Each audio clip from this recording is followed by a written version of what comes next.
guys, I'm Marissa and welcome back to my channel, The Budgeting Wife, where we talk about budgeting tips to help you win with money. Today's video, I have a special guest, which is Jacob. Hello. My husband. Nice to meet you. Yeah. Oh.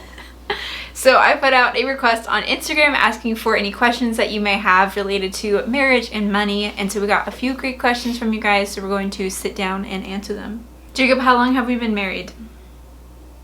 Almost 4 years. 4 years this July.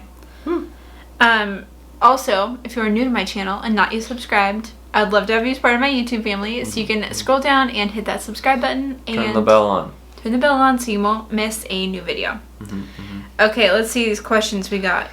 Okay, lay it on me. Juicy. Lydia says, how often do you have budget meetings and how long do they last? You're asking me that? We probably have them, like once a month? Yeah. Ish. I mean, it depends. Yeah. Obviously, you guys know that I love budgeting and I do like my budget with me videos, my budget report videos. And for us in our relationship, it's kind of just become second nature of budgeting, and it's just more something that I like to do. And so I more like do the budget and then we'll show you and be like, hey, this is what we're like working with, or like this is how our month is going, or how it went. So yeah, I feel like our budget meetings aren't too complicated. How often do you have budget meetings? Probably, yeah, once a month as like a check-in. And what, like a half hour? Yeah. Probably not even. Not even that. Only if we're talking about other stuff related to money. Yeah. I got a lot of this type of question. What's the biggest money fight you ever had? Do you know? I'm so thankful because Jacob and I, even when we were just dating, we took like Financial Peace University and got on the same page about money while we were dating, which is great. So I feel like we haven't had a lot of like money fights. No, I think it's usually if we get money for something like wedding or tax return, or anytime we get extra money, I think sometimes we disagree on how we want to spend it initially, but then we always agree and spend it on the same thing or whatever. I mean, we always put it towards something. We always agree on that. So we had a little spat like a few weeks ago of I wanted to increase our like eating out budget and Jacob wanted to increase the car maintenance budget, and I was like, Jacob, why don't you want to take me on more dates? Take me out. And I said, why do you want to drive around in funner cars? Yeah. So that I guess that was like a mini fight that we had. So instead we increased each of those $25. Ooh, so win-win. Compromise. Look at that compromise. Who's the saver and who's the spender? I feel like we're both like the same on this. I feel like we both like to save money and then spend it on like things that we want. I know that sounds really weird or lame, but I feel like neither of us like impulse buy too much. Yeah. It's just like we save our money, and then when we see something we like, we research it or do whatever we need to, and then we buy it. Well, I think you can be a spender just by like if you enjoy spending money. Yeah. I mean, I feel like you could be like having a good budget and all that, then you can enjoy spending money because a budget gives you permission to spend. I think you can be like a budget nerd and be a spender. Oh yeah, sure. So but as long as it's in the budget, you don't have to feel bad.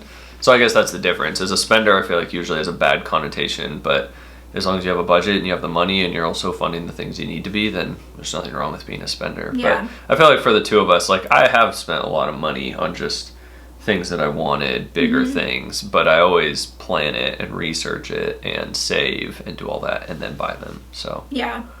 And I think that I am more of the saver. Like, I really like saving. It's fun for me to see in my budget, like, how much money we got to put to whatever. But we're like, neither of us are everyday spenders. Like, I don't throw something extra in my cart at the store, and you know what I mean? Like, that type of spender where they're always just adding extra money.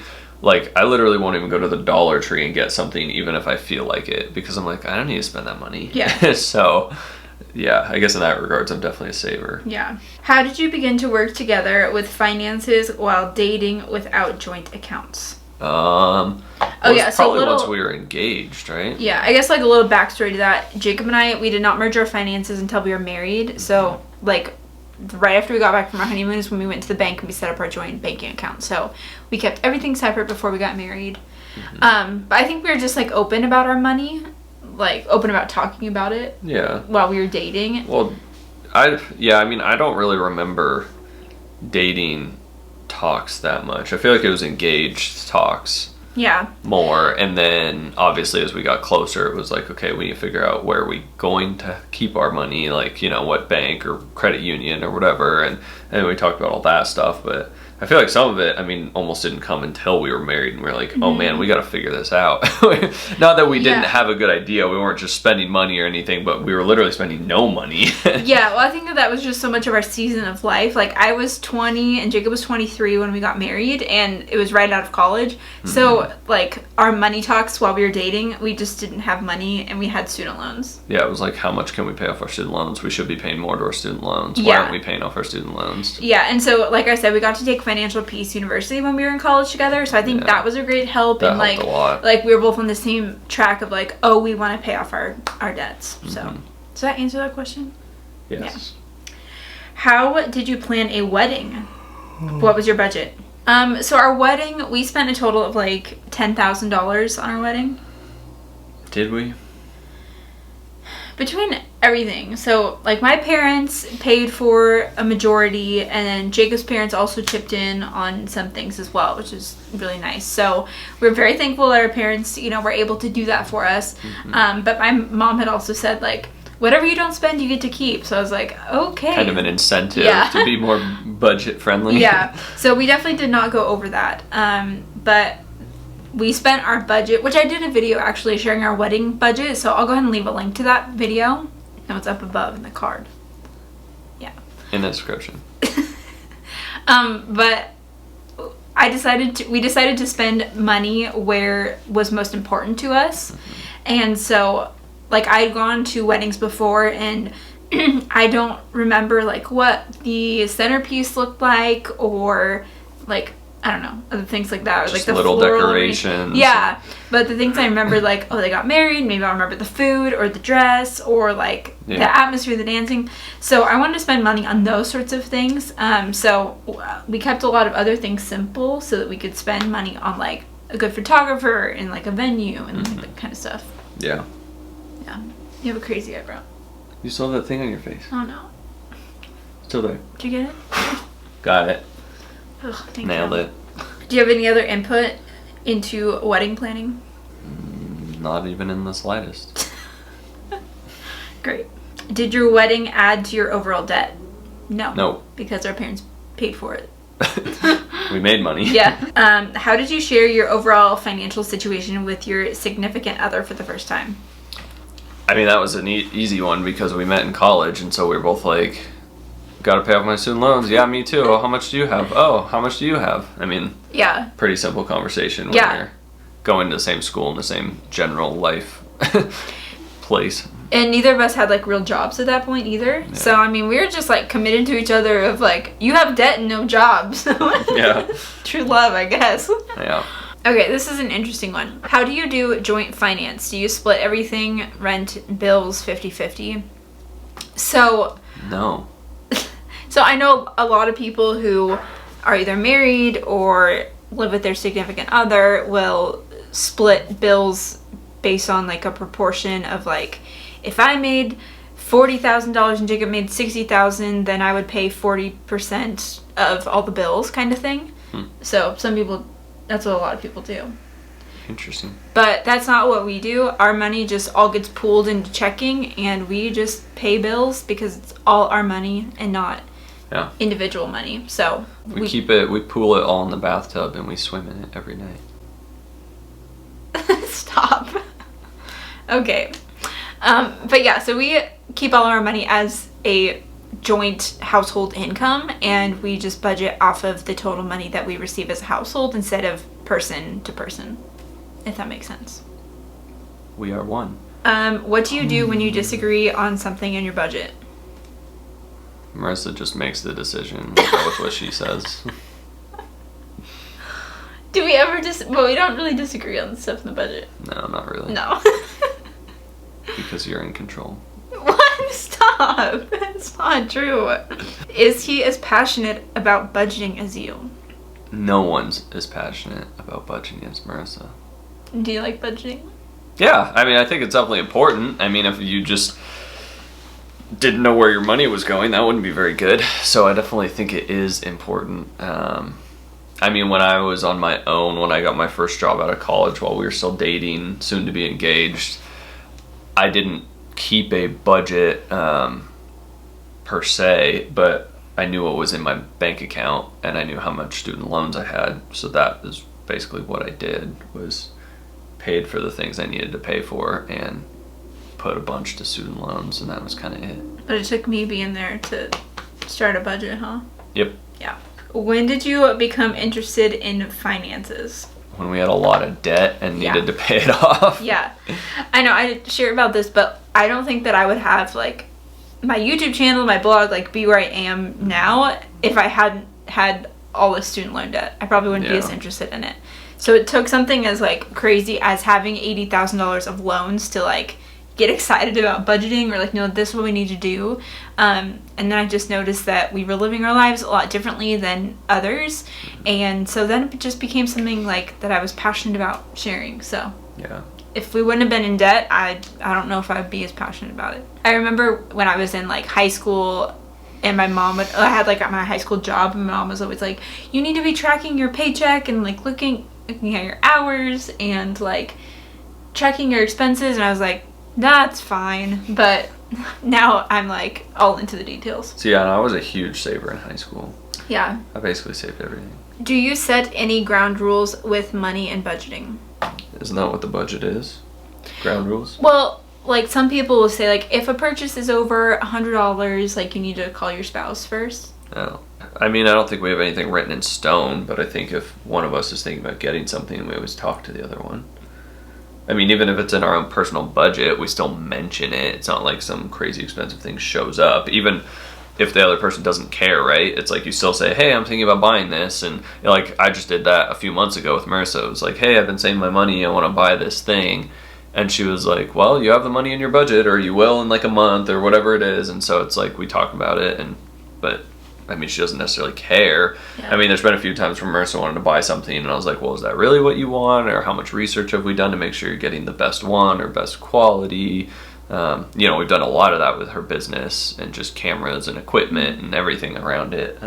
We've done a lot of research, but I think that's just, I don't think those are ground rules. It's just more of, we know what's coming. Yeah, so we have our personal spending budgets, and so we can use those whenever we want to spend on whatever we want. So it gives us the permission to like, I can get what I want. I don't need to ask Jacob about that. He doesn't need to like approve or anything. Yeah. And so that's what we use to buy those sorts of things. Thank goodness. How about some weird stuff? What? But if it is something that's like a house, like an all household thing, like Jacob was talking to me of like, hey, the car needs a new battery, like trying to figure out when we should do that. So that car maintenance budget, good thing we increased it. It's true, but we still like talk to each other about spending on those big sorts of things. Yeah, so. Yeah, I wouldn't just drive to the store and buy new tires for the car. Yeah, be like, I spent all our car maintenance budget. Like, I wouldn't do that. Yeah, true. We would talk about it and make sure it was fine. Yeah. Even sometimes I think it's cute. You like ask me about like maybe a $10 or like $15 purchase. You're like, is it okay if that's what I was saying earlier. I was like, I don't even go to the Dollar Tree and like buy something for myself. So even if it's in a car budget, I feel like I still need to talk about it of like, I'm not just buying things at the, you know, at Napa Auto Parts just because I can. Like, I'm not going to do that. I'm only going to buy it if we need it for the cars. So. I know. I'm like, yes, you're fine. Like, people probably think that I have you like whipped into shape, that you're like calling me, Marissa, is it okay if I spend $5? Send help. You're terrible. When and how did you merge finances, and tips for a couple about to get married? Well, congrats. Woo! On about to get married. We merged our finances, like I said, after we got married. So it was like the week after our wedding. Like, we came home from our honeymoon and then we went to the bank, opened up a joint account, and then closed out my bank that I had been personally banking with. So that is when we made the choice to merge finances. which also meant then starting a budget together. Before we got married, I was doing a couple like mock budgets because I was a little nerdy and I was trying to figure out how much we could put to student loans and how much of an apartment we could afford together. So we looked at that then, and we like knew how much each other made and everything. Well, because we had to figure out where we were going to live and everything before, so we kind of had to talk about all our finances, and we hadn't technically combined them, but I remember, what was it, like the first rent check before we got married, was it like you gave me money or I gave you money or whatever, so we could write a check, because we were like, well, we're gonna combine finances, we just haven't yet. So totally. But yeah, so tips for like merging finances, like I would suggest not doing that until you get married. Not that I don't think that you and your fiance aren't going to get married, but it's just better to keep it separate until you become one. So that's what we decided to do. And then, but before that, I think that it's totally fair to like sit down with your fiance and talk about financial goals that you're wanting to accomplish. I actually just came out with a couples budget meeting questionnaire, so I'll have a link to that in the description box. It's a free PDF download of like 8 questions that you should talk about with your spouse or significant other during your budget meeting. So check that out. Cool. Yeah, do you have any other tips for someone who's about to get married with money? If you're thinking about buying something right before you get married that's just for you, don't do it. I feel like we've known a couple people who did that, and it wasn't ever a good way to start out. Like, was it someone we know bought like a car like a few months before they got married or something? Like, oh yeah, I just really wanted it, so I bought a car. And it was like, oh. And then their spouse wasn't very happy. So it's those kind of things. Like, if you're thinking about a big purchase, I don't know what the money limit is, $500, $1,000, $25,000, I don't know. But if you're thinking about that and you are engaged, you should probably talk about it first. That's good advice. Just because that person is investing in your future with you. So if you're buying some big thing, like, I just had to get that one last purchase out of the way before I finally got married, like, probably not a good way to start. Probably That's just my thought. How do you choose who/how much to spend for wants? For wants? Yeah.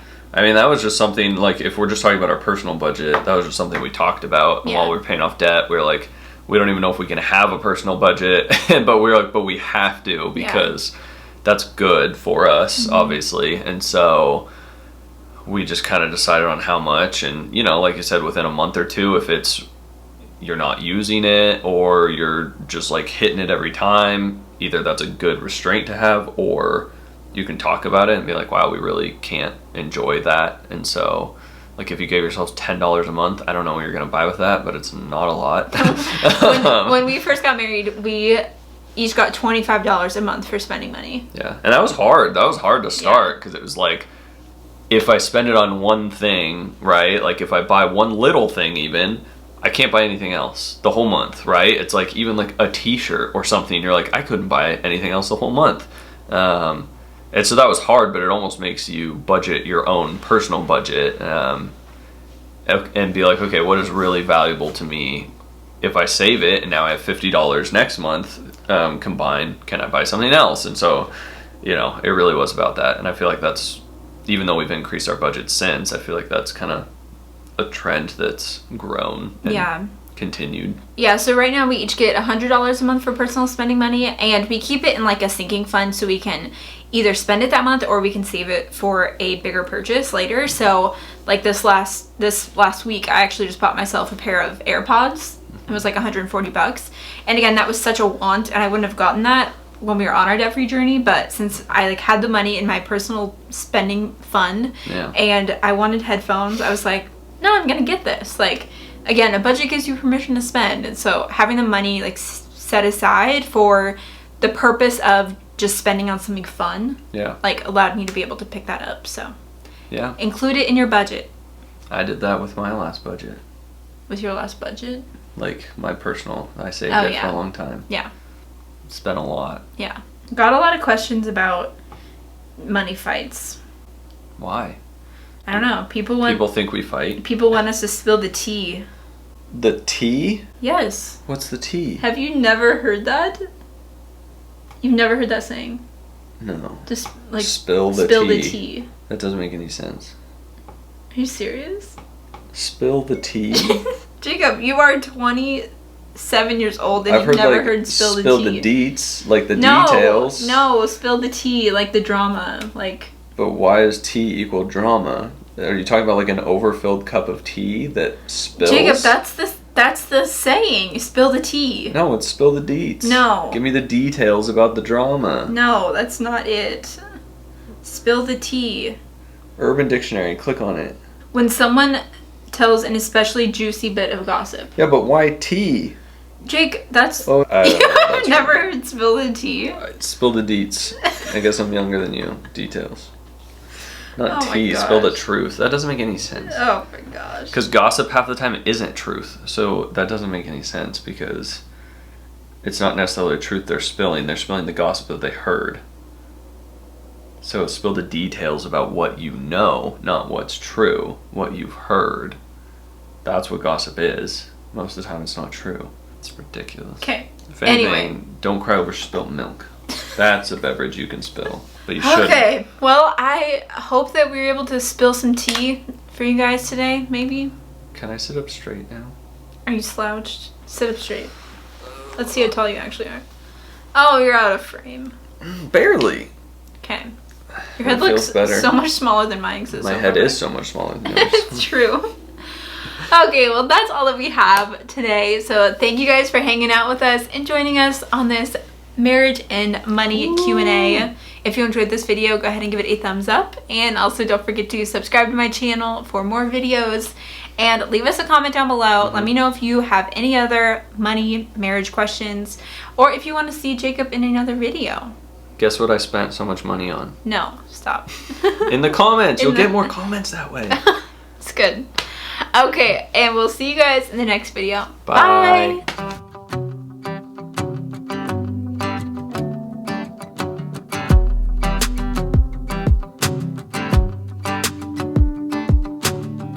I've been dreaming so much lately about your face when you're smiling. It's the only thing that saves me.